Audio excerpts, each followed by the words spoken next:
안녕하세요, 여러분. 자, 이제 1번부터 풀어볼게요. 1번. 부동산 경기 변동에 관한 설명으로 틀린 것을 골라보랍니다. 1번. 부동산 시장은 일반 경기 변동과 같은 회복, 상향, 후퇴, 하향. 이게 1주기였죠, 여러분.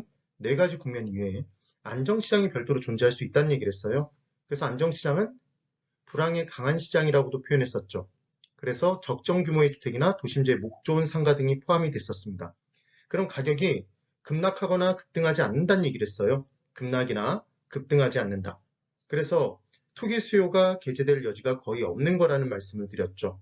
실수요자 위주로 시장이 유지되기 때문에 가격이 크게 오르거나 크게 떨어지지 않으니까 기존의 거래 가격은 신뢰할 수 있는 가격이라는 게 포인트였습니다. 기억 꼭 하셔야 돼요. 그 다음 2번.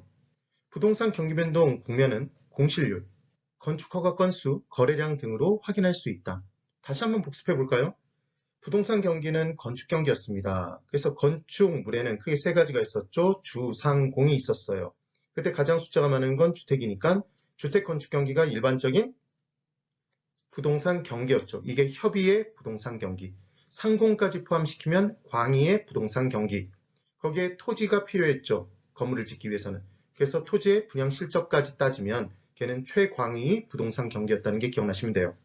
그래서 부동산 경기 이꼬르 건축 경기니까 건축 경기가 좋은지 나쁜지를 측정하는 가장 중요한 지표는 그렇죠. 건축량. 건축이 많아지면 거래가 많아지고 가격이 변동한다. 3대 중요 측정 지표.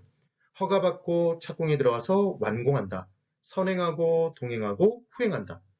짝을 이뤄주시면 된다는 얘기를 했습니다. 3번. 부동산 경기는 일반 경기 변동에 비해 정점과 저점. 이게 높낮이였죠, 여러분. 진폭이 더 크다 작다? 컸어요. 바로바로 민감하게 반응할 수 없으니까. 그래서 정점과 저점이 더 크게 나타나는 이유, 진폭이 더 큰 이유는, 그리고 주기가 더 긴 이유는 짓는데 시간이 걸리는 이유 때문이었습니다. 공급의 비탄력성이라고도 표현할 수 있었죠. 그 다음 4번. 순환적 변동, 그리고 계절적 변동, 무작위적 변동 등이 나타난다 돼 있네요. 그때 순환적 변동을 뭐라고도 했었죠? 그렇죠. 주기적 변동.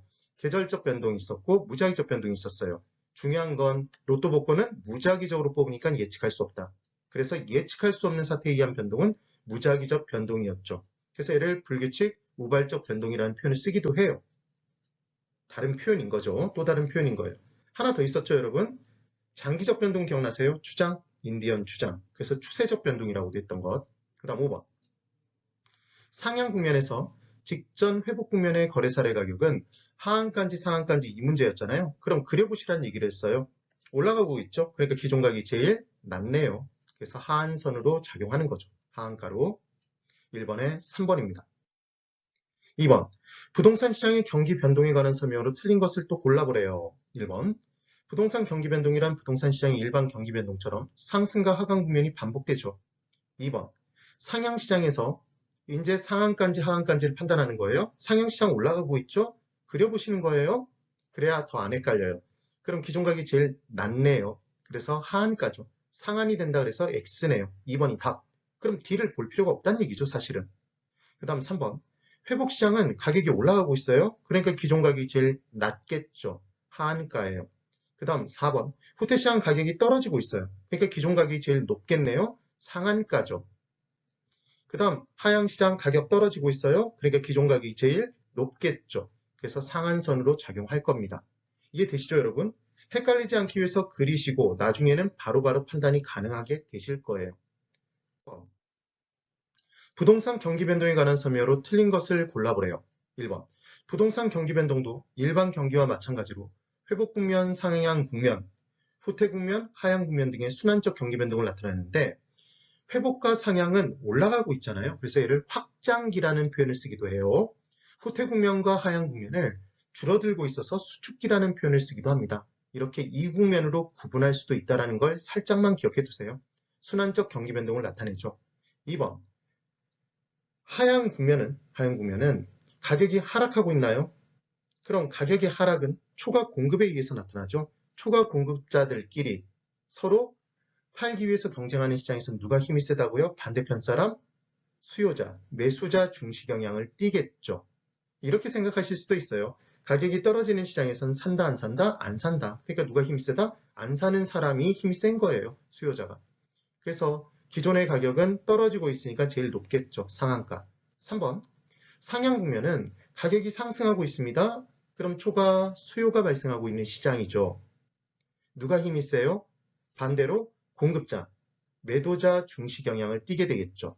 생각해 보세요. 상향 시장에서는 팔까요? 안 팔까요? 안 파는 사람, 급한 마음이 없는 사람이 당연히 거래의 주도권을 지겠죠. 그래서 매도인 중시예요. 그런데 이 개념이 바로바로 생각이 안 나니까 꼭 제가 말씀드린 대로 상향 국면 가격 상승하고 있구나. 초과 수요구나. 반대편 공급자가 힘이 세구나. 그렇게 기억하세요. 상향 국면 올라가고 있으니까 기존 가격이 하한가죠. 4번. 회복 국면은 마찬가지 개념을 사용하는 거죠. 회복 국면 가격 상승, 초과 수요.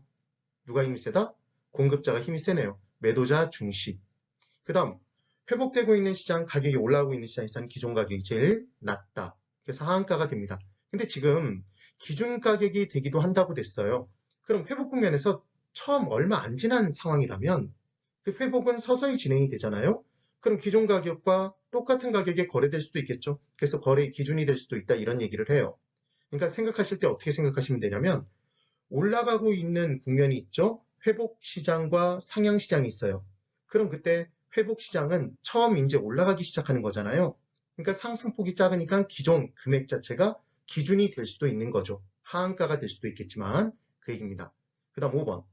후퇴 국면은 가격이 하락하고 있죠. 초과 공급이에요. 누가 힘이 세요? 수요자. 매수자 중심 맞네요.